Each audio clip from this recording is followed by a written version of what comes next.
आज हमारे बीच वर्तमान बिहार के डीजीपी गुप्तेश्वर पांडे सर आ चुके हैं। एक जोरदार ताली के बीच हम अपने सभी भाइयों से निवेदन करेंगे कि आप स्वागत करिएगा। प्रांतीय युवा प्रकोष्ठ सर का हार्दिक अभिनंदन करता है।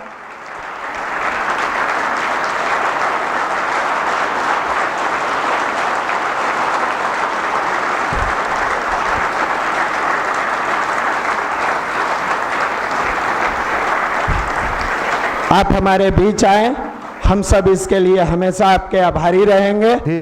आदरणीय श्री गुप्तेश्वर पांडे जी, डीजीपी बिहार से हम प्रार्थना करते हैं कि आप आएँ, अपना आशीर्वचन हम युवाओं को आप प्रदान करें। आदरणीय श्री गुप्तेश्वर पांडे जी, एक बार करतल ध्वनि से।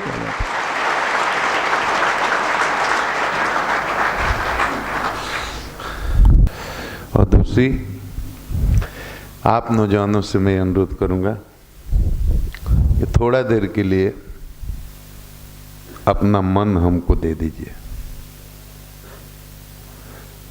क्योंकि पहली बार मुझे जीवन में ऐसा मौका मिला है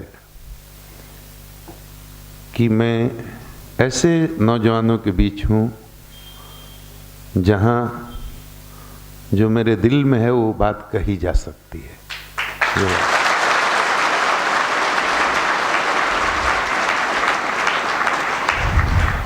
आपका, जैसा मनीष जी ने बताया, व्यक्तित्व निर्माण की कार्यशाला भी हुई, पर्सनालिटी डेवलपमेंट।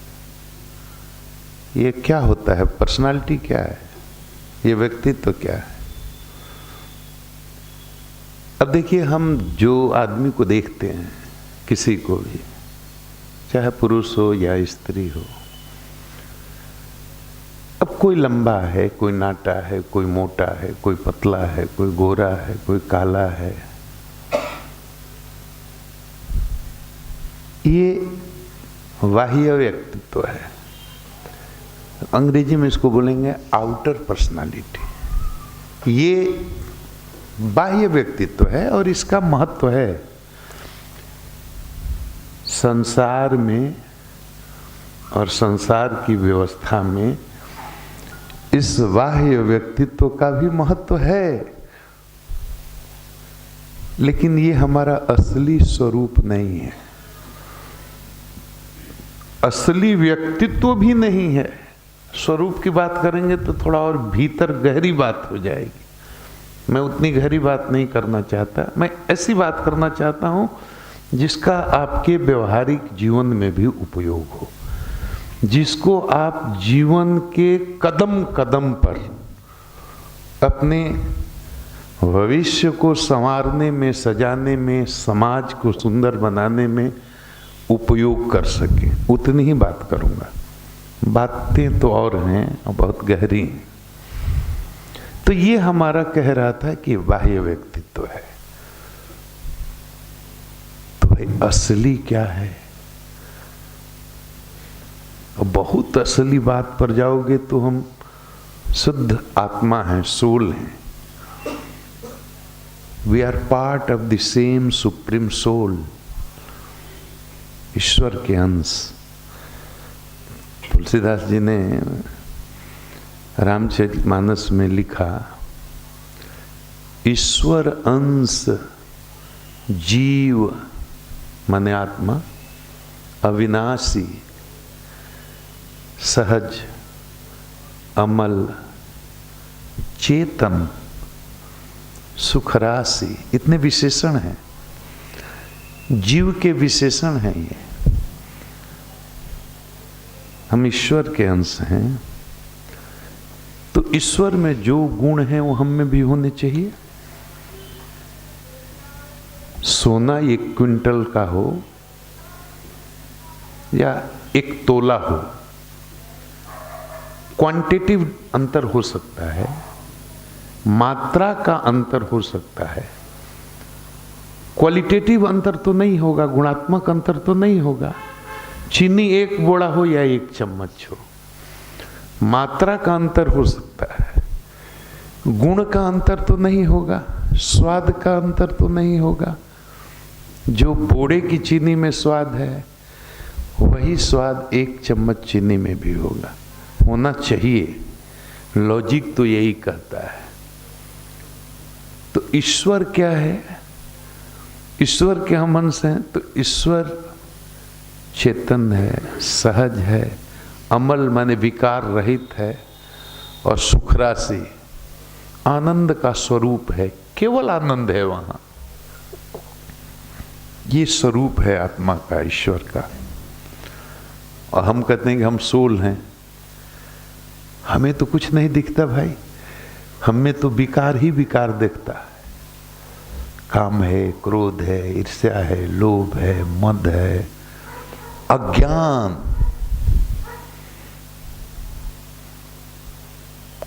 ये सब विकार ही दिखते हैं। सहज तो हम हैं ही नहीं, विकार रहित हम हैं ही नहीं। एक चीज दिखता है कि चेतन जरूर है। देखो, अध्यात्म में इतना कोई रहस्य की चीज नहीं है। मैं बहुत देसी भाषा में बताता हूं। ये मोटी बुद्धि से सामान्य आदमी समझ सकता है कि हम शरीर नहीं है। मेरी एक बांह काट दो तब भी हम हैं, दो बांह काट दो तब भी हम हैं, भले कोई लुल्हा कहेगा। एक पैर काट दो तब भी हम हैं, दो पैर काट दो तब भी हम हैं। कोई लंगड़ा कर सकता है, लेकिन हमारा अस्तित्व तो फिर भी है। एक कान काट दो तब भी हम हैं, दोनों कान काट लो तब भी हम हैं, एक आंख फोड़ दो तब भी हम हैं, दोनों आंख फोड़ दो तब भी हम हैं। तो इतना तो समझ में आता है कि हम पैर नहीं हैं, क्योंकि पैर नहीं है तब भी हम हैं। हम हाथ नहीं है, क्योंकि हाथ नहीं है तब भी हम हैं। हम आंख भी नहीं है, क्योंकि आंख फोड़ दो तब भी हम हैं।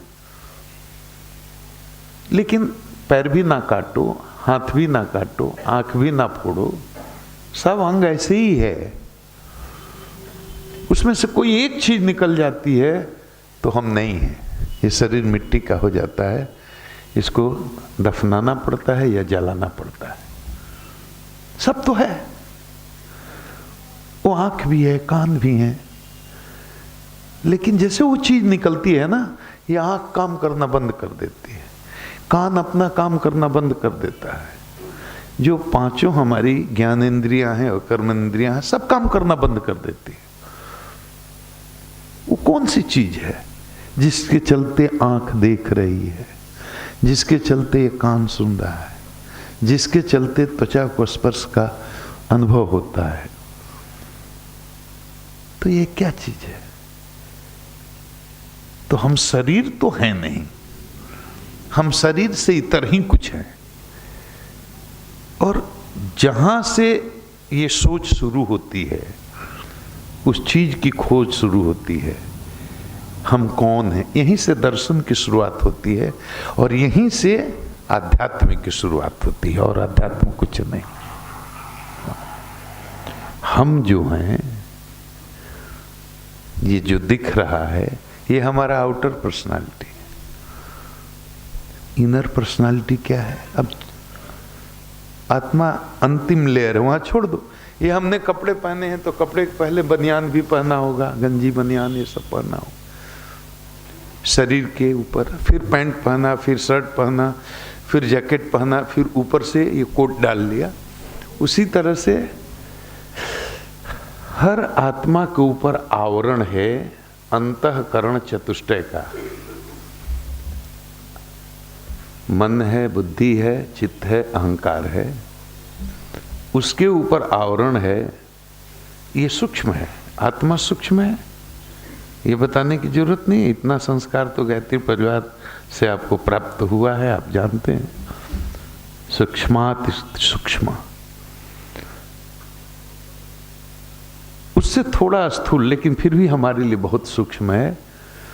वो अंतःकरण चतुष्टय, मन, बुद्धि, चित्त, अहंकार, इसको कहते हैं दर्शन की भाषा में अंतःकरण चतुष्टय। आत्मा के ऊपर ये अंतःकरण चतुष्टय का आवरण है, उसके ऊपर इस शरीर का आवरण है। ये तीन आवरण है। ये तीनों को समझने का प्रयास ही अध्यात्म है। तो हमारी सारी दुनिया में जितने विवाद हैं वो इसलिए हैं कि शरीर से भीतर तक हमारी दृष्टि नहीं जाती, हमारी सोच नहीं जाती। बस।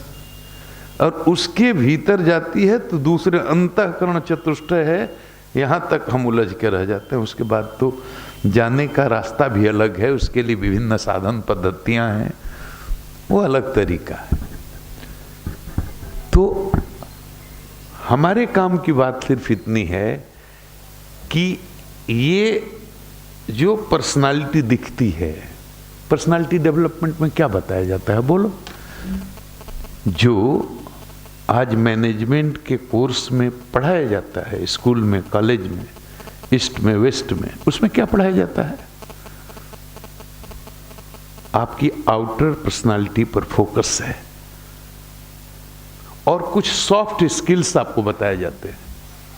ऐसे बोलना चाहिए, ऐसे तरीका करना चाहिए, पॉजिटिव थिंकिंग रखनी चाहिए, सकारात्मक विचार रखना चाहिए, एटीट्यूड पॉजिटिव रखना चाहिए। बस कॉलेज विश्वविद्यालय की मैनेजमेंट की पढ़ाई इतनी है। बात समझ रहे हैं आप? समझ रहे हैं आप? असली मैनेजमेंट सेल्फ मैनेजमेंट है।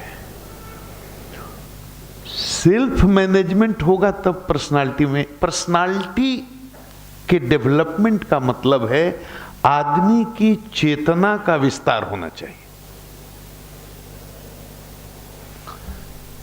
व्यक्तित्व के विकास का मतलब है आदमी की चेतना का विस्तार हो,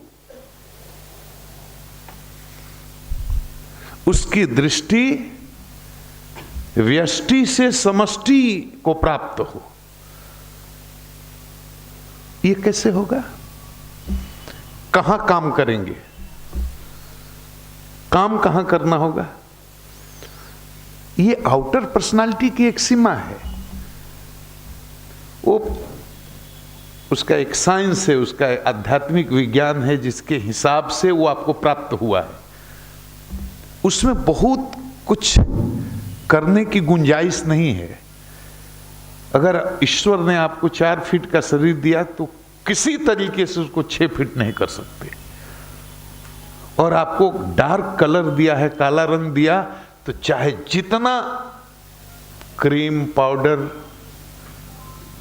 और सैलून, ब्यूटी पार्लर में जाइए,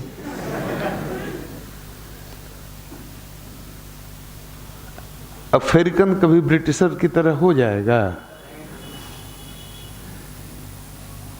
लेकिन दुनिया का व्यापार कैसे चल रहा है? एक एक आइटम का फेयर एंड लवली लगाओ और सारे दाग मिटाओ।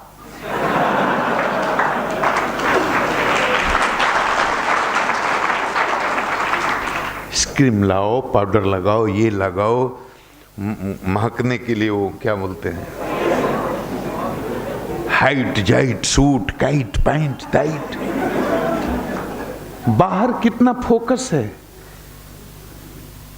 एक डिजाइन का पैंट, वो डिजाइन का। पहले एक चलता था हम लोग जमाने, बॉल बॉटम, बेल बॉटम, ऊपर पतला, नीचे जाकर इतना चौड़ा हो जाता। याद होगा गुरुजी, तरह तरह के प्रयोग होते रहते हैं, किस तरह के कपड़े, सिनेमा में जगह, पूरा फोकस बाहर है, भीतर फोकस नहीं है। व्यक्तित्व निर्माण का मतलब है मन, बुद्धि, चित्त, अहंकार, जिस अंतःकरण चतुष्टय की हमने बात की। तो व्यक्तित्व निर्माण का मतलब है मन और बुद्धि के क्वालिटी में इंप्रूवमेंट करना। आप देखो, पहले तो समझ लो ना बीमारी क्या है, दवा तो उसके बाद होगी। पहले हम समझे तो कि हमारे अंदर इतनी बेचैनी क्यों है, हम ईश्वरंश जीव अविनाशी हैं, तो इतनी छटपटाहट क्यों है, इतने हम स्ट्रेस में क्यों रहते हैं, इतने तनाव में क्यों रहते हैं, आपस में जात का झगड़ा क्यों है, मजहब का झगड़ा क्यों है, आपस में एक दूसरे को चीरने फाड़ने को तैयार रहते हैं आदमी। पेशेंस नहीं। तो उसके लिए समझना होगा कि ऐसा क्यों होता है। तो मन और बुद्धि को केवल हम समझ जाएं, और उस पर हम काम करना शुरू कर दें तो चेतना का विस्तार होने लगता है। और फिर आगे थोड़ी साधना करेंगे तो और मन सूक्ष्म होता है, चेतना का और विस्तार होता है। मन और कुछ नहीं है। ज्यादा गंभीर बात नहीं करूंगा, मैंने पहले कह दिया उतनी ही बात करूंगा जिसका रोज आप अपने जीवन में प्रयोग कर सकें और देख सकें। जिससे अचानक अगर मेरी बात को आपने ध्यान से सुन लिया और उसका आपने प्रयोग करना शुरू कर दिया, आपके जीवन में ऐसा महत्वपूर्ण बदलाव आएगा और इतनी तेजी से आएगा कि साल भर के बाद आपको खुद आश्चर्य होगा कि आप क्या से क्या हो गए। लेकिन इस बात को समझने की जरूरत है। मन कुछ नहीं है, मन विचारों के प्रवाह को कहते हैं। विचारों का निरंतर प्रवाह चलता रहता है। जैसे आप यहां बैठे हैं शरीर से, ये ठीक है। अब बताइए किसी की मां हॉस्पिटल में भर्ती हो, उसके हार्ट का ऑपरेशन आज रात में 10 बजे होना हो और किसी कारणवश किसी परिस्थिति बस यहां बैठा हो, वो मेरी बात को ध्यान से सुन सकता है। किसी के घर में और कोई ऐसी बात हो, उसका शरीर यहां रहेगा, मन यहां नहीं रहेगा। मन विचारों के प्रवाह को कहते हैं। और ये मन है ना, हमेशा रैम्बल करता रहता है। वरीज ऑफ द पास्ट, या तो भूत की चिंता करेगा या भविष्य की कल्पना करेगा। ये वर्तमान में ठहरता ही नहीं है। इसको ठहराने की कला जो सीख गया आदमी, उसे कहते हैं कॉन्सेंट्रेशन, और उसको कहते हैं ध्यान। कॉन्सेंट्रेशन और डीप कॉन्सेंट्रेशन हो गया तो ध्यान हो गया, और डीप ध्यान हो गया तो समाधि हो गई। कॉन्सेंट्रेशन ही डीप हो गया तो मेडिटेशन हो गया, और मेडिटेशन की गहरी अवस्था का नाम ही समाधि है। ऐसा कोई अजूबा चीज नहीं है ये। तो मन विचारों के प्रवाह को कहते हैं। विचार आते रहते हैं, आते रहते हैं, आते रहते हैं, आते रहते हैं, आते रहते हैं। अब देखो,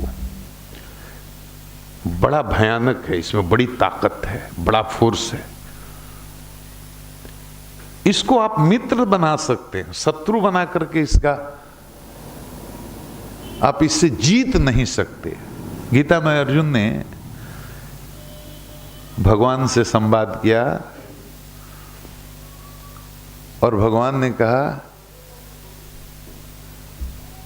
मयि मन आधस्व मयि बुद्धि निवेशय। और भगवान ने जब मन को समर्पण करने के लिए कहा, मन दे दो, मन को रोक लो,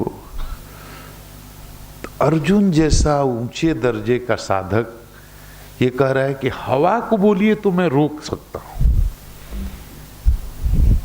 सोचो, हवा को रोकना आसान है क्या? अर्जुन कहता है मैं हवा को रोक सकता हूं, यह काम मेरे लिए आसान है। मन को काबू में करना ये मेरे बस की बात नहीं। अब समझिए, दुर्योधन को समझाया गया, भाई 5 गांव ही तो मांग रहे हैं पांडव, हैं तो आधे के हिस्सेदार कर रहे हैं, 5 गांव में संतोष कर लें, दे दो, पूरी पृथ्वी पर राज्य करो, 5 गांव दे दो। कहा नहीं, सुई की नोक भर भी नहीं दूंगा। कृष्ण भी समझाने गए, खुद भगवान समझाने गए। जो एक लाइन उसने बोला वो जीवन का मंत्र होना चाहिए। देखिए, यहां से मैं बात को उठाता हूं। दुर्योधन ने बड़ी सुंदर बात कही। उसने कहा, जानामि धर्मम, मैं धर्म जानता हूं, मैंने क्या करना है क्या नहीं करना है ये मैं जानता हूं। अब देखिए, अब ये दुर्योधन हमारे आप से थोड़ी ऊंचाई पर है। हमें तो यही नहीं मालूम कि क्या करना है क्या नहीं करना है। वो कहता है कि मैं ये जानता हूं, मुझे प्रवचन नहीं सुनाइए, मुझे शास्त्र नहीं सुनना है, शास्त्र मैंने भी पढ़ा है, मुझे मालूम है, जानामि धर्मम, जानता हूं मैं। तो भगवान ने कहा तो मानते क्यों नहीं? कहा नच में प्रवृत्ति, उसमें मेरी प्रवृत्ति नहीं होती। और सुनिए भगवान एक और बात है, जानाम्य अधर्मम, अधर्म भी क्या है वो जानता हूं, नच में निवृत्ति, उससे मेरी निवृत्ति नहीं होती। मैं जानता हूं क्या पाप है लेकिन अपने को रोक ही नहीं पाता। मैं जानता हूं क्या पुण्य है लेकिन उसमें मेरी प्रवृत्ति ही नहीं होती। ये स्थिति है हम लोगों की। हम जानते हुए गलती करते हैं, जानते हैं कि ये गलत है। और एक बात गलत सही का निर्णय में बता देता हूं, बहुत प्रैक्टिकल बात। जिस काम को आपको माँ से, बाप से, बंधु से, मित्र से, समाज से, सरकार से, सत्ता से, शासन से, दुनिया से छुपाने की जरूरत महसूस होती है ना, वो सब गलत है, अधर्म है, पाप है।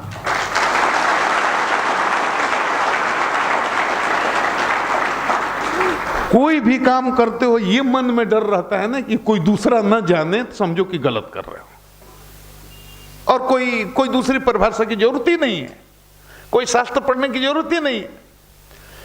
जिस काम को किसी से छुपाने की जरूरत पड़े और भय हो कि दूसरा कोई जान न ले, समझो कि गलती हो रही।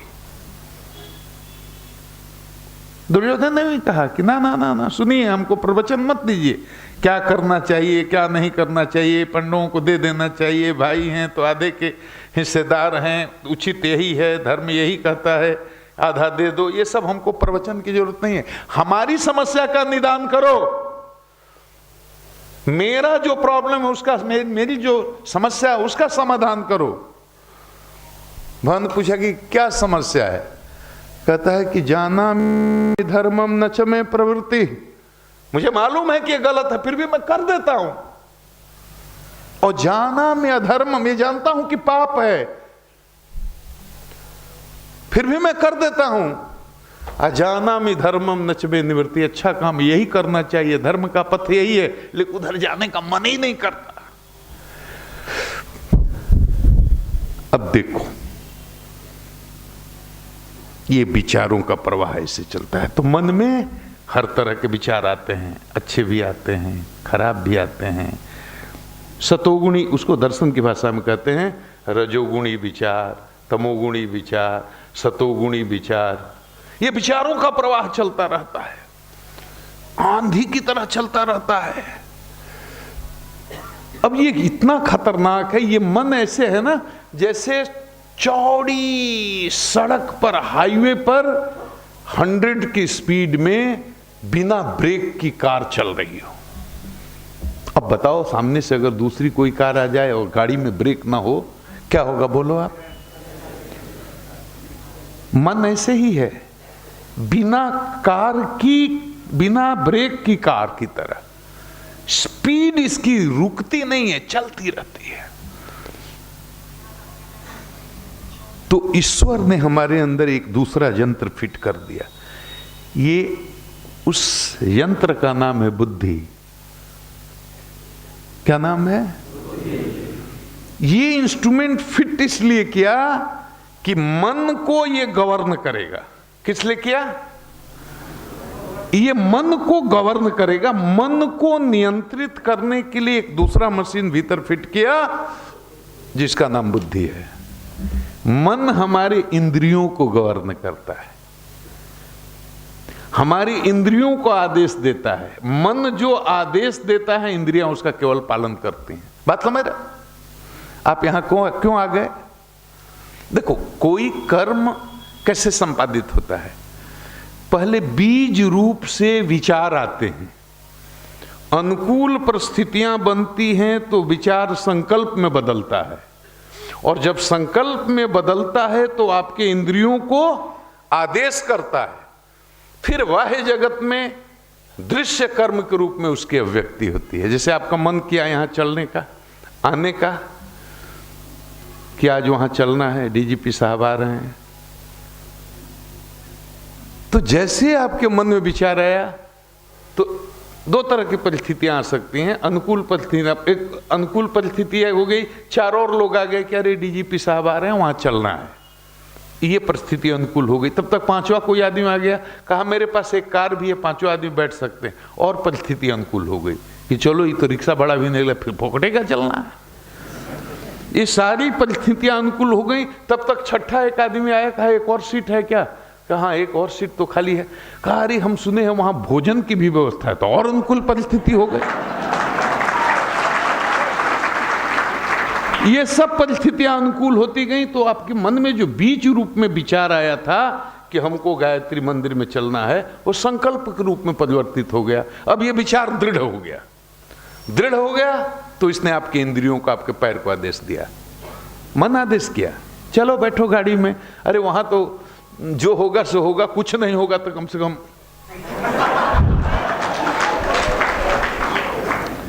ऐसे कर्मों का संपादन आता है, आप समझ गए। लेकिन अगर प्रतिकूल परिस्थिति आ गई तो विचार आया चलना है, और तब तक तुरंत सूचना आ गई आपका भाई बीमार है हॉस्पिटल में, उसको हार्ट अटैक हुआ, ये परिस्थिति प्रतिकूल हो गई, विचार आया चलने का, लेकिन ये संकल्प में नहीं बदलेगा और कर्म के रूप में अभिव्यक्त नहीं होगा। अब आप जाइएगा हॉस्पिटल, आप बात समझ रहे हैं? तो विचार तो आते रहता है, सब विचार कर्म के रूप में बाह्य जगत में अभिव्यक्त नहीं होते, समझ गए बात आप? तो विचार जैसे आया तो आपको पहचानना होगा कौन तमोगुणी विचार है, कौन रजोगुणी विचार है, कौन सतोगुणी विचार है, कौन ऐसा विचार है जो जीवन में हमको आगे ले जाएगा, जिससे मेरी चेतना का विस्तार होगा, व्यक्तित्व का विस्तार होगा, लोक का कल्याण होगा। उस विचार को संकल्प के रूप में बदलना है। लेकिन जैसे विचार निगेटिव आया, ये विचार हमारी चेतना को गिराएगा, लोक कल्याण के विरुद्ध है, लोक मर्यादा के विरुद्ध है, शास्त्र के विरुद्ध है, कानून के विरुद्ध है। वो विचार जैसे आया, उस विचार को काटने के लिए, नियंत्रित करने के लिए, कंट्रोल करने के लिए एक इंस्ट्रूमेंट आपके अंदर ही ईश्वर ने फिट किया है, जिसका नाम, तुरंत बुद्धि से उसको लड़ा दीजिए। नहीं, ये काम नहीं करना। देखो 80 साल की मेरी बूढ़ी माँ है, कोई बिला वजह आए उसको गाली दे, अपमानित करे, अब मेरा तो मन करता है कि मैं उसको गोली मार दूं, ये मन करता है, लेकिन भीतर से कोई रोकता है, गोली मारोगे मुकदमा होगा, जेल जाओगे, नौकरी जाएगी, भारी लफड़ा है, बर्दाश्त करो।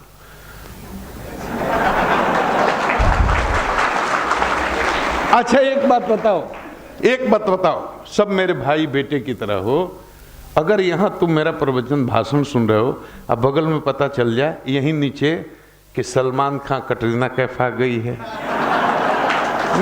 समझो, विषय की गहराई को समझो, तुम्हारा मन यहां रहेगा? बोलो, मन कहां चला जाएगा? तुरंत कटरीना कैफ को देख ले, सेल्फी ले ले।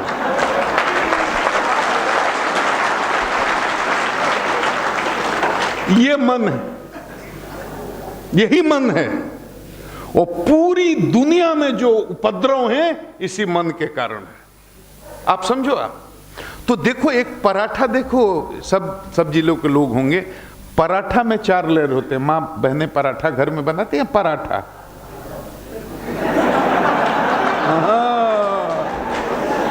पराठा पर जीभ में पानी आ गया, इसके साथ हम राबड़ी रसमलाई जोड़ दें तो आधे लोगों को, लेकिन आप ये जान जाइए यहां पराठा राबड़ी खीर पूड़ी की कोई व्यवस्था नहीं है। पराठा में कितने लेयर होते हैं? बोलो बोलो, 4।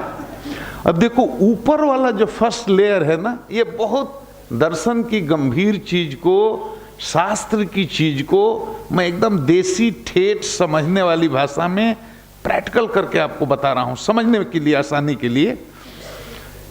ये पराठा का पहला लेयर मन है। तो मन में का चरित्र क्या है? डिजायर करना, अनंत इच्छाएं हैं इसमें। सारे हमारी इमोशंस को स्टोर करके यही रखता है। प्रेम है, घृणा है, नफरत है, सजन, अटैचमेंट। अटैचमेंट, जिस बात पर दूसरे से आपको गोली चल सकती है, वही बात मुस्कुराते मुस्कुराते आप घर में सुन लेते हैं। इसमें से कोई शादीशुदा है क्या? वो मेरी बात अच्छी तरह समझेगा। और देखो, हम लोग बचपन में लिखते थे, चिट्ठी तो लिखते थे, थोड़ा लिखना ज्यादा समझना। अब सब बात मैं खोलकर समझा नहीं सकता, तुम समझ जाना।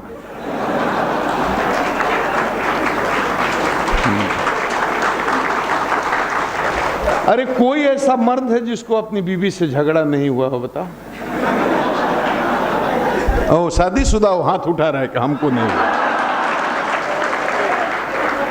देखो, मजाक मजाक में बहुत गहरी बातें कहता हूँ, चेतना को उठाने वाली बातें कहता हूँ। मैं आपके मन को बटोर रहा हूँ कि मेरी बात को सुनने में आपका इंटरेस्ट हो। अब हमने बोला कोई ऐसा मर्द है जिसको बीवी से झगड़ा नहीं हुआ, तो हाथ उठाते पीछे से हम हैं। तो तुमने मजाक में हाथ उठाया मेरे बेटे, तो मैं भी एक बात कहता हूँ, जिस मर्द को अपनी बीवी से झगड़ा नहीं कभी हुआ, वो मर्द है ही नहीं।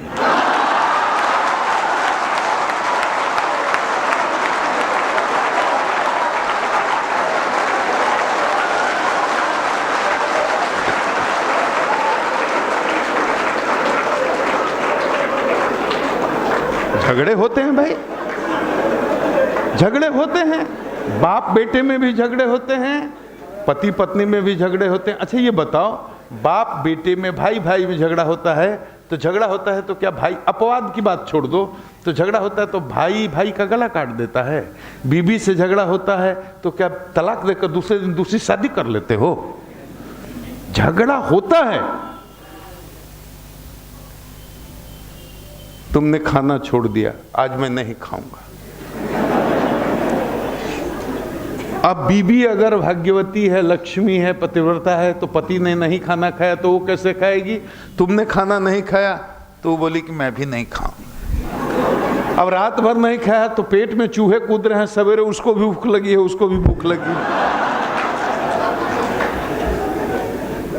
अब पति झुकता नहीं है। ये तो माताएं हैं हमारी ना, मैंने इसीलिए कहता हूं, जहां क्षमा है वहां नारी है, जहां दया है वहां नारी है, जहां करुणा है वहां नारी है, जहां सेवा है वहां नारी है, जहां त्याग है वहां नारी है, जहां करुणा है वहां, जहां नारी शक्ति है, मातृ शक्ति है ना, ये न रहे ना तो हमारी संस्कृति नहीं रहेगी, हमारा संस्कार नहीं रहेगा, और हमारी ये परंपरा ध्वस्त हो जाएगी। माताएं ही बचाती। इन माताओं ने बचा करके रखा है धर्म को, संस्कृति को, संस्कार को सहेज कर रखा हुआ है। पत्नी कैसे सवेरे भी नहीं खाएगी, और पति तो बड़ा अहंकारी होता है, वो कभी नहीं कुछ बोलेगा, वो रूठे, मनाना पत्नी का काम है। सवेरे फिर जाएगी खाना बना कर, खा लीजिए ना, गलती हो गई, नहीं खाऊंगा। अब वो भी नहीं खाई दिन भर, लेकिन शाम तक तो प्राण उसका भी निकल रहा है, प्राण उसका भी निकल रहा है। अब शाम को पत्नी थोड़ा सा बोली, अच्छा ठीक है, कब तक नहीं खाइएगा देखते हैं। होशियार पत्नी रहेगी तो किचन में जाके 2 पराठा चबा लेगी। अब आप तो खाए नहीं है, अब वो अब देख रहे हैं कि कितना दिन भीतर जाके अपना कुछ कुछ कर रही है। अब शाम होते होते तो आपके प्राण निकलने लगे भाई। अब आप सोच रहे हैं कि एक बार और आके बोले,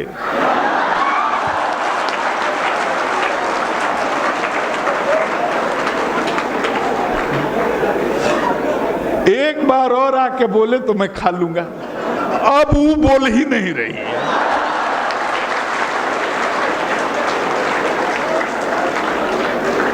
अब उसका ध्यान, वो आपके कमरे में आ भी नहीं रहे, उसका ध्यान आकृष्ट करने के लिए आप खूब खांस रहे हैं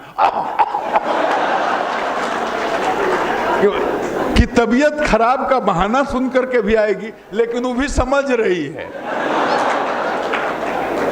वो और महटियाए हुई है। बल्कि बेटा को बोले कि जाके देख लो, पापा को कुछ खांसी वांसी हुई तो दवा दे दो, और पापा को तो भूख से खांसी आ रही है। तो अंत में बेटा गया, क्या तबीयत खराब है? नहीं। आपको तो नहीं, तुम जाओ, हमको किसी से मतलब नहीं है। वो समझ गई कि इनका हालत पंचर, तब उधर से रोटी पराठा लेकर के आई थाली में। अब खाइएगा? हाँ रख दो तुम, लेकिन जाओ।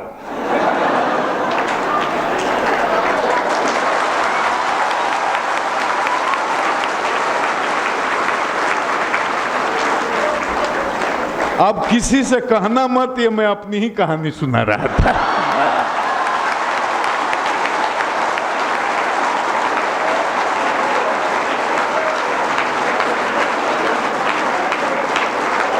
खूब जोर से हंसो, खूब जोर से हंसो। देखो ये चेतना का लेवल है, मन में अटैचमेंट है कि चाहे जो भी हो, ये मेरी पत्नी है, ये मेरा बेटा है, ये मेरा भाई है, तो उसकी गलत बात को भी हम बर्दाश्त करते हैं। थोड़ा देर के लिए मन को झटका होता है, तकलीफ होता है, फिर भी अपना बेटा आवारा भी हो जाए उसके प्रति दर्द कम नहीं होता। ये अटैचमेंट कहाँ रहता है? मन में। घृणा ये कहाँ रहती है? मन में। तो मन में सारे इमोशंस जो होते हैं, पॉजिटिव या, ये सारे इमोशंस रहते हैं कहाँ? बस मन में जो निगेटिव इमोशंस हैं उसको पहचानना है, क्योंकि ये निगेटिव इमोशंस आपको कर्म में ले जाएंगे। ज्यादा आपके अंदर निगेटिव इमोशंस होंगे तो मन में इतनी ताकत है, वो तुरंत इंद्रियों का आदेश देगा, अरे मेरी मां को गोली मार दिया, मेरी मां को गाली दे दिया, इसको गोली मारो। और मन के कहने पर अगर इंद्रियां फंक्शन करने लगी और इंटेलेक्ट का, बुद्धि का उस पर नियंत्रण नहीं हुआ, तुरंत आदमी हत्या कर देगा कि नहीं? बोलो। और जिसका इंटेलेक्ट मजबूत है, जिसकी बुद्धि मजबूत है, तो मन में निगेटिव इमोशंस आए लेकिन तुरंत वो इंटेलेक्ट से कंट्रोल नहीं, ये उचित नहीं है, ये शास्त्र की मर्यादा के खिलाफ है, कानून की मर्यादा के खिलाफ है, सामाजिक मर्यादा परंपरा के खिलाफ है, ये काम नहीं करना है, रुक जाओ। तो अगर बुद्धि मजबूत है, इंटेलेक्ट पावरफुल है, तो गवर्न करेगा, मन को तुरंत कंट्रोल करेगा। मन को जब कंट्रोल अच्छा एक बात बताओ, खूब भूख लगी, मेरी बात में आनंद आ रहा है?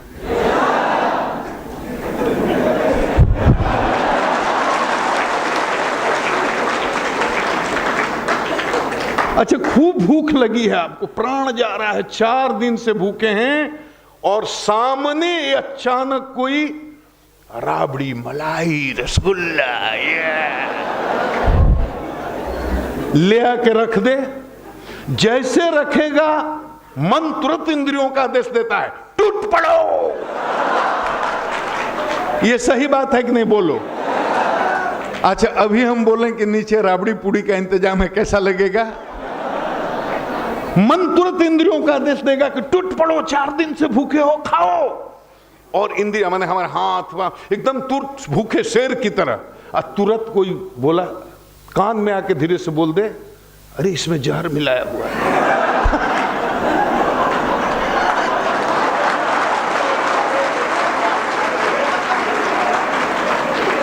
मन कर रहा कि इसको खाना है, मन ने इंद्रियों का आदेश दे दिया, हमने रसगुल्ला और चम्मच उठा लिया, होंठ तक लाए, लेकिन तुरंत कान में एक इंफॉर्मेशन आ रहा है। अब देखो देखो कैसे कलाबाजी है, ये सत्यापित सूचना नहीं है, इसकी कोई आपके पास इसका कोई सबूत नहीं है, कोई साक्ष्य नहीं है कि उसमें जहर मिलाया हुआ है, और जो व्यक्ति आपको सूचना दे रहा है वो भी आपका विश्वसनीय नहीं है, वो होटल का ब्यौरा है जिसको आप नहीं जानते, कोई भी हो सकता है। लेकिन जैसे वो बोलता है कि हजूर मत खाइए, इसमें जहर है और खाते ही मर जाइएगा, जैसे ये सूचना आती है इंटेलेक्ट, बुद्धि खट से डिसीजन लेती है, और वो सूचना तुरंत ईगो, अहंकार जो है ना, वहां तुरंत ये ट्रांसमिट करती है, और तुरंत आई एम अंडर थ्रेट, ये ईगो है, अपने अस्तित्व का बोध होना, my life is under threat.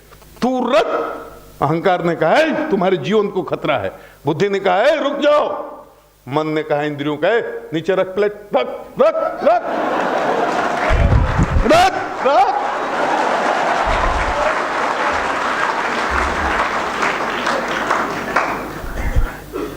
आप समझ गया?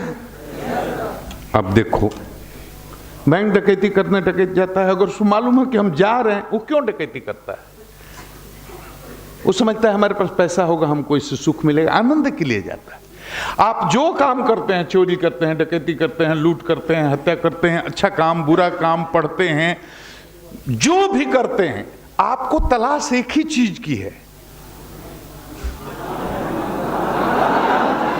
तलाश एक चीज की है, आनंद की। लेकिन परसेप्शन गलत है। आपको लगता है कि ज्यादा पैसा होगा तो आनंद आएगा, ज्यादा पावर हो जाएगा तो आनंद हो जाएगा। बहुत आदमी जो शादीशुदा नहीं, सोचता है कि शादी होगा तो बहुत आनंद आएगा, और शादी होने के बाद बीवी अगर लक्ष्मीबाई मिल गई तो, जैसे हमारी पत्नी रोज हमको बहुत आनंद देती है।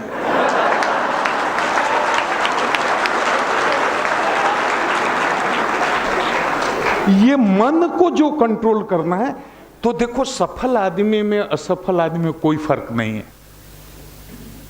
कोई फर्क नहीं है। बेसिक एक बात का फर्क है, जिस आदमी ने अपने इंटेलेक्ट से, अपनी बुद्धि से मन को गवर्न करना सीख लिया, मन पर लगाम डालना सीख लिया, मन अगर इंटेलेक्ट को चलाने लगा, इंद्रियों को डायरेक्ट ऑर्डर करने लगा।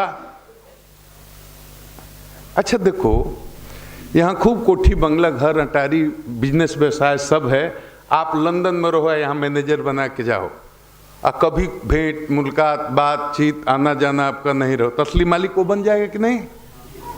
आइएगा 10 साल के बाद कहेगा कि आपका परिचय। उसी तरह से ये मन है, मन को 24 आवर्स नहीं, each and every second watch में रखना है। बस जो आदमी जिस डिग्री तक मन पर नियंत्रण करने की कला सीख लेता है, वो आदमी उतना ऊंचा हो जाता है। बस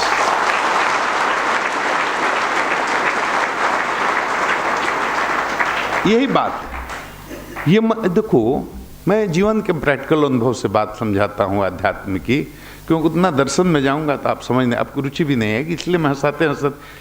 अब एक बात मैं बोल के जाता हूं, तुम सोचना, बोल दूं क्या? 10 मिनट और सुन सकते हो? एक आईएएस बनने में, आईपीएस बनने में कितना मेहनत है बताओ? 25 साल अपनी जिंदगी के लगा दिए, रात दिन तक पढ़ता है आदमी, और 20-20 लाख लोग बैठते हैं, 100-50 कोई होता है, बहुत कोशिश करके नहीं होता है। 20 लाख में से अगर 100 आदमी होता है आईएएस, 100 आदमी आईपीएस, तो कितनी कठिन परीक्षा है। मैं आपको बताऊं, दुनिया में किसी ब्यूरोक्रेसी में प्रवेश करने के लिए इतनी कठिन परीक्षा कहीं नहीं है।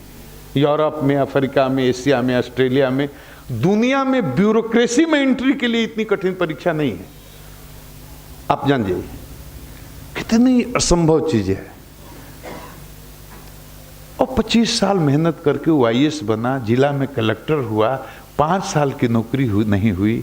हम अपने जिले की बात कर रहे हैं, बक्सर जिले की, और कलेक्टर वीडियो बना करके कि जीवन से हताश हूं, निराश हूं, और जाके ट्रेन में गर्दन देकर कट करके आत्महत्या कर लेता है। क्यों? पर्सनालिटी से मैंने बात शुरू की थी। देखो, इंटेलिजेंस तो बहुत उसके पास है,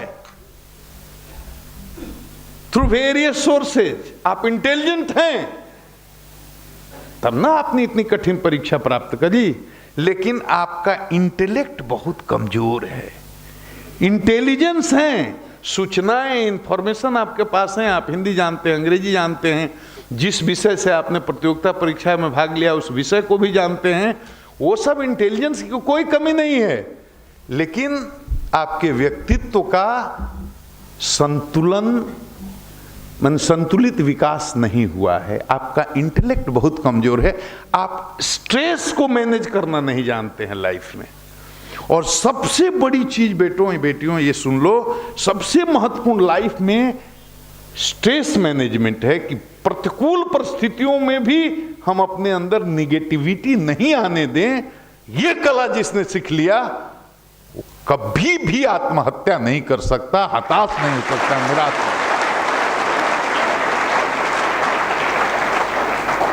नहीं। तो बड़े बड़े नामी इंजीनियर आत्महत्या कर लेते हैं, डॉक्टर्स आत्महत्या कर लेते हैं, आईएएस आईपीआई, एक यहाँ पटना का आईएएस ऑफिसर उत्तर प्रदेश में चीफ सेक्रेटरी रैंक में 3 साल पहले, हमारा मित्र, हमारा बैचमेट, केरला काडर का, नाम रखना अच्छा नहीं लगता, यहाँ पटना पाटलिपुत्रा कराने वाला, केरला काडर था, बाद में उत्तर प्रदेश हो गया था, पत्नी भी आईएफएस में है, और उसने 3 साल पहले खुद आत्महत्या कर ली, चीफ सेक्रेटरी रैंक का ऑफिस।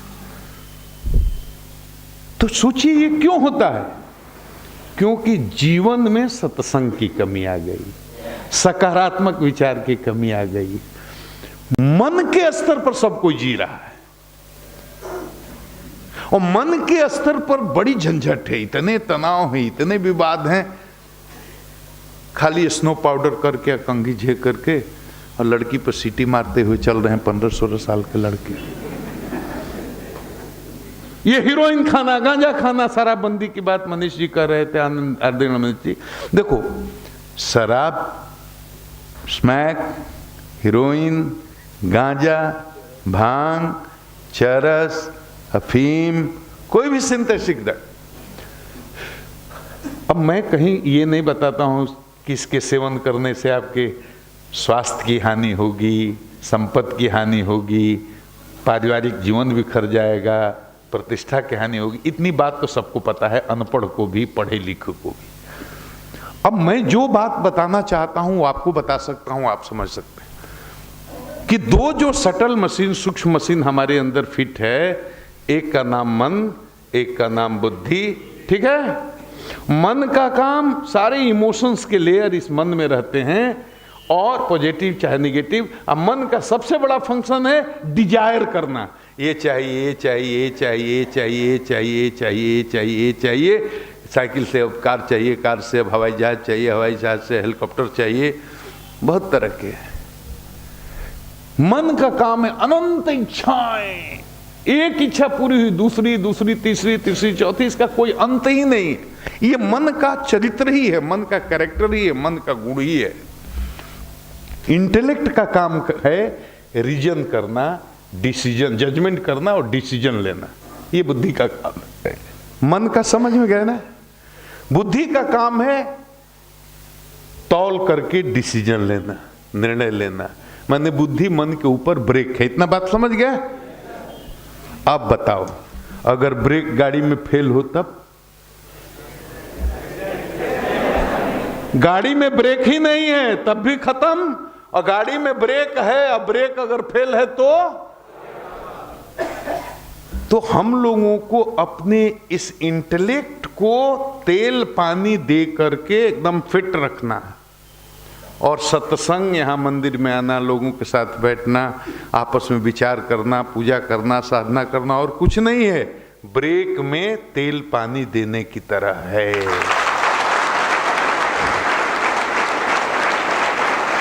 ये ब्रेक में शास्त्र पढ़ो, सत्संग करो, अच्छे लोगों के साथ रहो, अच्छी कंपनी में रहो, अच्छे बात सोचो, अच्छा सकारात्मक विचार रखो, यही है बुद्धि का खाद्य पानी। अगर आजकल इंटरनेट का जमाना है, इंटरनेट पर 14-15 साल के बच्चे पोर्न साइट देख रहे हैं।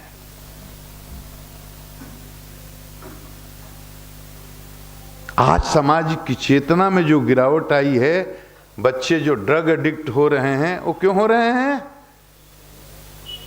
ऐसी चीजें जो उनको नहीं देखनी चाहिए, और जिस उम्र में नहीं देखनी चाहिए, और किसी उम्र में नहीं देखनी चाहिए, वो देख रहे हैं।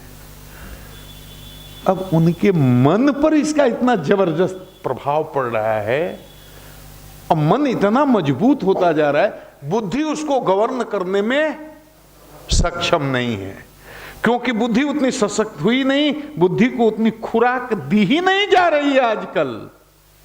वो परिवार से नहीं मिल रहा है, स्कूल से भी नहीं मिल रहा है, शास्त्र कोई पढ़ नहीं रहा, सत्संग कोई कर नहीं रहा, ध्यान कोई कर नहीं रहा, तो ब्रेक फेल है। तो मन समझ गए ना? अब बुद्धि का काम है केवल मन को गवर्न करना, जजमेंट लेना। अब चित्त भी समझ जाओ, एक लाइन में समझा दें क्या? ये स्टोर रूम की तरह है, जैसे कंप्यूटर में 1000 GB का, 500 GB का, फोन भी 100 GB का, 50 GB का, 150 GB का, ये सब होता है ना। चित्त भी है एक समझो पेन ड्राइव की तरह, जिसमें अनलिमिटेड मेमोरी है, कितना करोड़ GB का, उसका कोई अंत ही नहीं है। इस चित्त में हमारे कर्मों की स्मृतियां संचित रहती हैं। देखो बड़ी बारीक, अब देखो हंसाते हंसाते बड़ी गहराई में अब चले गए, ये समझ लोगे जीवन में बहुत लाभ होगा। कर्मों की स्मृतियां हमारे चित्त में संचित होती है, बात समझे? अब यहीं रुको, हम भूलेंगे तो याद दिलाना कि हम चित्त की बात कर रहे हैं। हमारे संस्कार कहां संचित हैं? चित्त में। और संस्कार होते क्या हैं? देखो, प्रतिदिन हम हजारों काम करते हैं। अब थोड़ा और बारीक में ले जा रहा हूं आपको, मैंने लगता है तैयार कर लिया है, ठीक है? देखो, हम जो कर्म करते हैं उसकी एक स्मृति बनती है, ठीक है? अब कर्म क्या है? बोला वो भी कर्म है, किया वो भी कर्म है, और कर्म की सूक्ष्म परिभाषा यह है कि सोचा वो भी कर्म है। मनसा वाचा कर्मणा, पाप नहीं करना चाहिए, बात समझ गए? शास्त्रों का कहना है, मतलब मन से भी जो सोचा वो कर्म है, स्मृति उसकी भी बनेगी। डीजीपी साहब की हत्या करने का आपने विचार कर लिया तो एक कर्म का संपादन हो गया। वो कर्म बाह्य जगत में व्यक्त नहीं हुआ, वो अलग चीज है, लेकिन उसकी स्मृति आपके चित्त में एक बन गई कि आपके मन में कभी डीजीपी साहब की हत्या करने का विचार भी आया था। आपने किसी मां बहन के साथ बलात्कार नहीं किया, लेकिन बलात्कार करने का विचार आ गया, वो भी पाप है, क्योंकि उसकी भी स्मृति आपके चित्त में संचित हो गई। बात आप समझ रहे हैं? सोचा वो भी कर्म, बोला वो भी कर्म, जो किया इंद्रियों से वो भी कर्म, ये सब मिलाकर कितने कर्म एक दिन में हो गए? हजारों। विचार भी जो चल रहा है वो भी कर्म है। अब बोलो कितने कर्म हो गए? हजारों, क्या लाखों। तो एक दिन में जितने हमने कर्म किए, अब सोचो एक महीना में जोड़ोगे तो कितने कर्म हो गए, कितने विचार आए गए होंगे। तो एक साल में कितने हमने विचार किए, कर्म किए। तो 100 साल भी अगर ये शरीर रहा तो 100 साल में कितने कर्म किए, मनसा वाचा कर्मणा। हाँ, फिर पिछले जन्म, उसके पिछले जन्म, करोड़ों जन्मों में हमने कितने कर्म किए, क्या क्या सोचा, क्या क्या बोला, क्या क्या किया, ये सब कर्म हैं। करोड़ों अरबों खरबों जन्मों में जितने हमने कर्म किए, सबकी स्मृति कहां संचित है? चित्त में। अब देखो बारीकी ये है कि हमने तमोगुणी कर्म भी किए हैं, रजोगुणी कर्म भी किए हैं, और सतोगुणी कर्म भी किए हैं। मैंने खराब बात भी सोची है, अच्छी बात भी सोची है, खराब बात भी बोली है, अच्छी बात भी बोली है, खराब काम किया है और अच्छा। तो सबकी स्मृति हमारे चित्त में संचित है। तो स्मृतियों का पहाड़ हो जाएगा कि नहीं, बोलो? अब कितना ऊंचा पहाड़ होगा ये कल्पना के बाहर है। तो तमोगुणी स्मृतियों का भी पहाड़ है, रजोगुणी स्मृतियों का भी पहाड़ है, और सतोगुणी स्मृतियों का भी पहाड़ ये चित्त में। तो चित्त में जो स्मृतियों का पहाड़ ये संचित है, स्मृतियों के संचित इसी पहाड़ का नाम संस्कार है। चित्त में जो स्मृतियां संचित है ना, उन्हीं स्मृतियों का नाम क्या है? अब एक बात और बारीकी समझ लो, इसका क्या मतलब क्या है? क्या लेना देना अपने को भाई कि हम पिछले जन्म में क्या किए और उसके पिछले जन्म में क्या किए? अरे जो किए खत्म हो गया। नहीं, कुछ खत्म नहीं होता। हजारों ने करोड़ों जन्मों के पहले आपने कुछ किया है, कुछ खत्म नहीं होता। अवश्यमेव भोक्तव्यम, सुना है? जो भी आपने अच्छा किया है या बुरा किया है, उसका फल प्रकृति के नियम है कि आपको भोगना ही है। अच्छे का भी, कर्म का भी फल, और कुछ खत्म नहीं होता। स्मृतियां उसमें संचित हैं बीज रूप में। ये संस्कार इन्हीं को कहते हैं। इस संस्कार का मतलब क्या है और कैसे हमारे जीवन को ये संस्कार प्रभावित करते हैं? जो हमारे मन में विचारों का सृजन जन्म होता है, जो विचार आते हैं, ये संस्कार ही विचारों के जनक हैं। इन संस्कारों के कारण ही हमारे विचार आते हैं। तमोगुणी संस्कारों का संग्रह है, तमोगुणी विचार आएंगे। रजोगुणी संस्कारों का बाहुल्य है तो रजोगुणी विचार आएंगे। सतोगुणी संस्कारों का पहाड़ बड़ा है तो सतोगुणी विचार आएंगे। तो संस्कारों से विचार उत्पन्न होते हैं, और विचार ही जब अनुकूल परिस्थितियों से संकल्प के रूप में बदलते हैं तो फिर कर्म के रूप में उनकी अभिव्यक्ति होती है। तो फिर कर्म हुआ, कर्म से फिर उसकी स्मृति बनी, स्मृति से फिर संस्कार बना, संस्कार से फिर विचार उत्पन्न हुआ, विचार से फिर कर्म हुआ, कर्म से फिर स्मृति बनी। तो स्मृति, संस्कार, विचार, कर्म, फिर स्मृति, फिर संस्कार, ये चक्र चलता रहता है। समझ गया?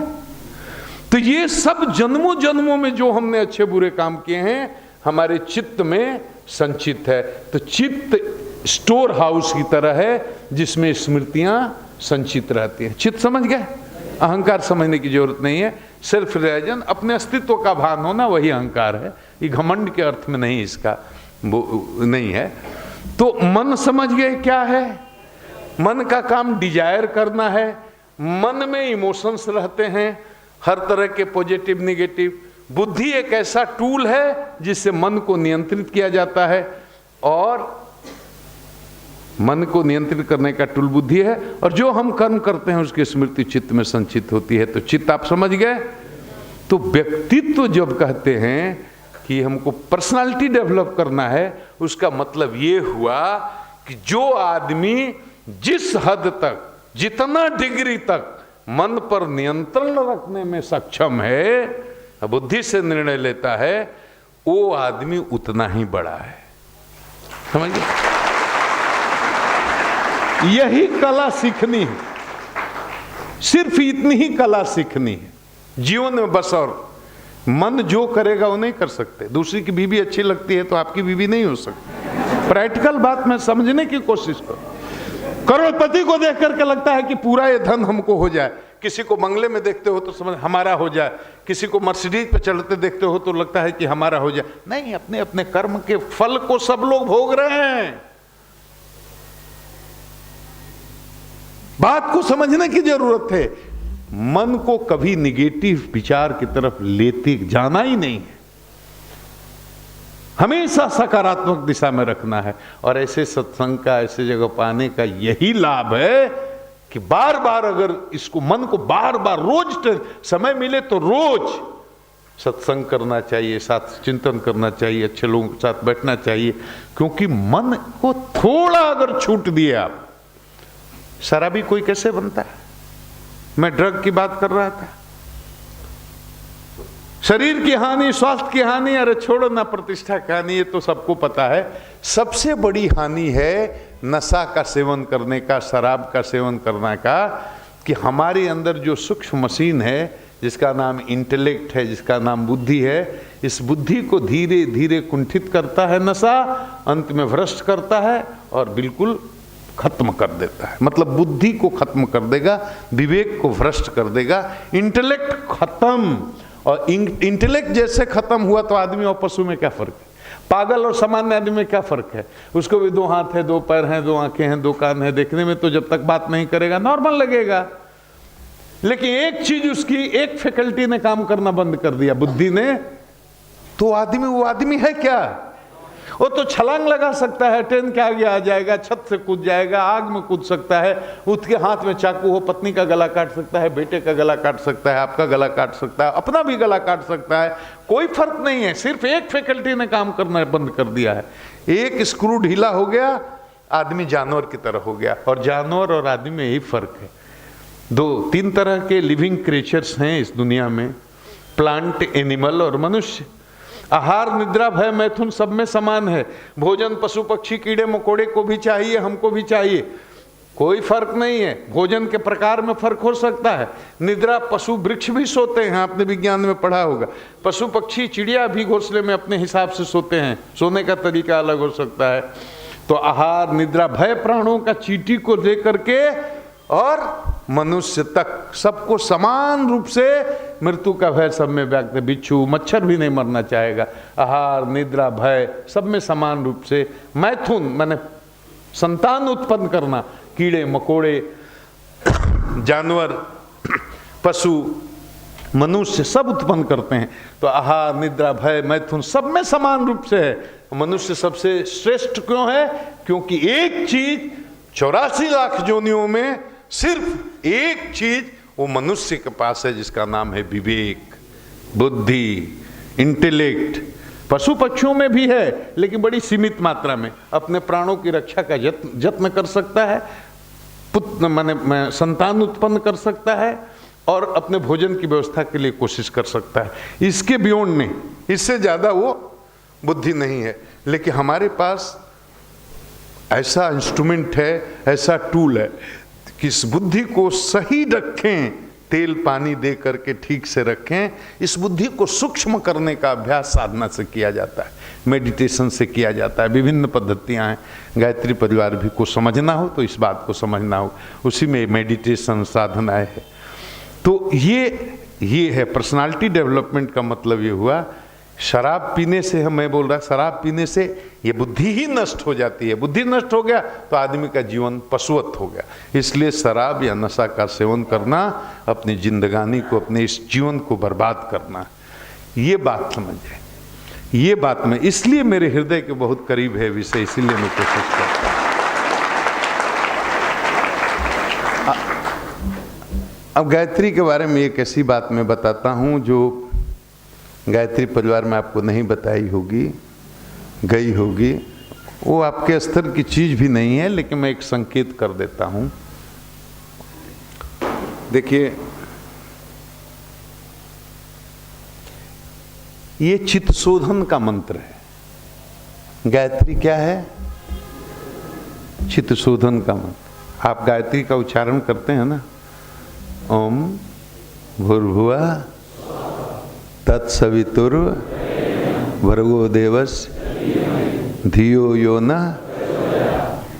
बुद्धि को प्रखर करने का, इसको हम लोग जो साधक लोग हैं आपस में कहते हैं चित्त शोधन का मंत्र है। चित्त में संस्कार हमारे जो पूर्व जन्मों के पड़े हुए हैं या इस जन्म में हमने जितने पाप किए हैं, किसी का हित किया, किसी को गाली दिया, किसी का दिल दुखाया, जो भी हमसे तमोगुणी रजोगुणी कर्म हुए हैं, तो कर्म जब तक हमारे चित्त में संचित हैं तो हमारे अंदर से उस तरह के विचारों को जन्म देंगे।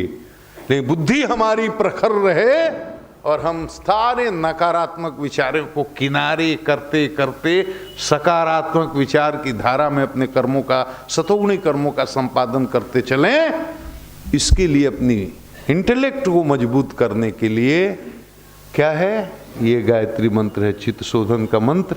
ये सारे पुराने संस्कारों को, जैसे पुआल में आग लगा दोगे तो क्या हो जाएगा, उसी तरह जितने आपके रजोगुणी और जितने आपके तमोगुणी संस्कार चित्त में संचित हैं, सारे रजोगुणी तमोगुणी, जैसे गायत्री की साधना आपने शुरू कर दी, इसका मतलब कि आपने तिल्ली लगा दिया अपने रजोगुणी और तमोगुणी संस्कारों के पहाड़ में, आपने माचिस की तिल्ली लगा दी। बात समझ रहे हो मैं क्या बोल रहा हूं? धीरे धीरे धीरे धीरे धीरे धीरे धीरे धीरे आपके रजोगुणी और तमोगुणी संस्कारों का क्षय होता जाएगा, आप में देवत्व प्रकट होता जाएगा, भगवत्ता प्रकट होती जाएगी, बुद्धि प्रखर होती जाएगी और दिव्य सतोगुणी स्वरूप में आप प्रतिष्ठित हो जाएंगे। ये बहुत ऊपर की बात है। मैं एक बात, प्रैक्टिकल बात बोलता हूँ जो किताबों में लिखी नहीं बोली। आदमी में कितनी कला होती है जानते हो? कला ऊर्जा की माप की एक इकाई है, तो शास्त्रों में इसका प्रयोग होता है। जैसे सुने हैं ना, कृष्ण इतनी कला के थे, राम इतनी कला के थे, सुना होगा कुछ? ये कुछ भारी हो रहा है क्या? तो जैसे आदमी में 3.5 कला, आप समझ रहे हैं? 3.5 कला का पूर्ण मनुष्य होता है, मतलब इससे ज्यादा नहीं। अब क्या है कि 3.5 कला का जो आदमी होगा अब उसमें देश के, दुनिया के जितने बड़े बड़े महापुरुष हुए हैं जो भौतिक जगत में बहुत सफल, चाहे वो साइंटिस्ट रहे हों, वैज्ञानिक रहे हों, राजनेता रहे हों, ये आध्यात्मिक संतों की बात नहीं कर रहा हूं मैं, जो भौतिक जगत में बहुत ऊंची ऊंचाई पर उपलब्धि उन्हें प्राप्त की हो, वो सब इसी 3.5 कला के अंदर हैं। बात समझ में आई? उससे कम कला होगी तो थोड़ा और मंद बुद्धि होगी, उससे कम 3 कला से नीचे आदमी होगा तो विकलांग हो जाएगा, फिर स्वस्थ मनुष्य नहीं होगा। 3.25 कला होगा, बहुत विकलांग लोग पैदा होते हैं ना, तो 3.25 कला का होगा तो विकलांग होगा। उससे नीचे हो जाएगा तो वृक्ष में, पशु में, पक्षी में, पत्थर में। आप समझ रहे हैं ना? 3.5 कला होना जरूरी है। गायत्री की 1.25 करोड़ की साधना उसके पद्धत से अगर कोई करे नियमानुसार, तो आदमी में 1 कला विकसित होती है। आप बात समझ रहे हैं? 3 कला से 3.5 कला के अंदर ही हम सब हैं। अब गांव में एक अनपढ़ आदमी जो हलवाहा है, जो खेत जोतता है, और आइंस्टीन जैसा प्रखर प्रज्ञा वाला आदमी, आइंस्टीन का नाम सुना है ना, दोनों के बीच में सिर्फ आधा कला का फर्क है और कुछ नहीं। आप समझ रहे हैं? 1.25 करोड़ गायत्री के अनुष्ठान से आदमी में 1 कला का विकास होता है। तो हम 3 कला से कम तो जितने बैठे हैं कोई नहीं है। 3.25 कला होते तो लूल्हे लंगड़े होते। 1.25 करोड़ गायत्री के नियम पूर्वक शास्त्र के विधान के अनुसार अनुष्ठान से 1 कला विकसित होती है। मतलब हम 4 कला का विकास हो जाएगा, 4 कला के हो जाएंगे। 1.25 करोड़ का और अनुष्ठान करेंगे विधि पूर्वक उसके नियम के अनुसार तो 5 कला, और 1.25 करोड़ का और अनुष्ठान करेंगे तो 6 कला का आदमी करोड़ों में खड़ा होगा तो दूर से पहचान में आएगा। रजोगुणी तमोगुणी लोगों को नहीं पढ़ना। साधक उसको पहचान लेगा। 6 कला के बाद आदमी में देवत्व आ जाता है, उसको वाक सिद्धि हो जाती है, भूत भविष्य वर्तमान को जानने की उसमें क्षमता आ जाती है। इसीलिए इसको क्या कहा गया? कौन मंत्र? महामंत्र, वेद माता गायत्री। तो ये अलग विषय है, इस पर कभी ये सार्वजनिक समूह में इसकी चर्चा नहीं की जानी चाहिए। इसको आप रिकॉर्डिंग से भी हटा दीजिएगा। लेकिन मैं सिर्फ इतना ही आज से अपील करके जाऊंगा, मुझे तो पता ही नहीं था कि इतनी दिव्य आत्माएं, इतने नौजवान पटना के अंदर।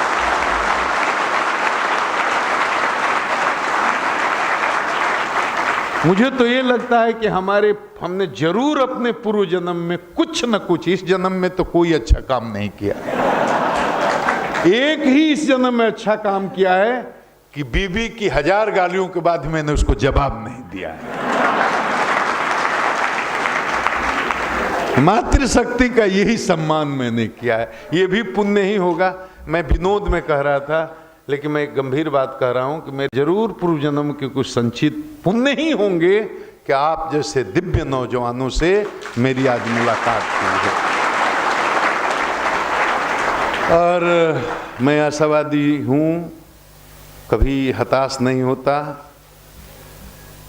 मैं बहुत सारी आध्यात्मिक बात नहीं, एकदम प्रैक्टिकल बात, जीवन को कैसे जिएं, कैसे देखें, चुनौतियां कैसे कैसे जीवन में आती हैं, कैसे उनको निपटना जाता है, और किस तरह से प्रतिकूल परिस्थितियों में भी अपने अंदर सकारात्मक ऊर्जा को जिंदा रखा जाता है, सकारात्मक धारा को ऊर्जा जिंदा रखा जाता है। ये सब बातें जब मौका मिलेगी तो आप लोगों के साथ मैं शेयर करूंगा। और मुझे तो आज इतनी खुशी हो रही है और मेरी उम्मीद इतनी बढ़ गई है, इतने दिव्य नौजवान अगर हमारे साथ हों तो पटना का, पूरे बिहार को बदला जा सकता है, पूरे बिहार को बदला जा सकता है। मनीष जी को मैं प्रणाम करता हूं, आप सभी, आपके अंदर स्थित उस ब्रह्म को, परमपिता परमेश्वर को प्रणाम करता हूं। और मैं ये वादा करता हूं कि जब आप खोजेंगे, समय निकाल करके मैं आप लोगों को भी चाहता रहूँगा। मेरा आप सबों को बहुत बहुत धन्यवाद।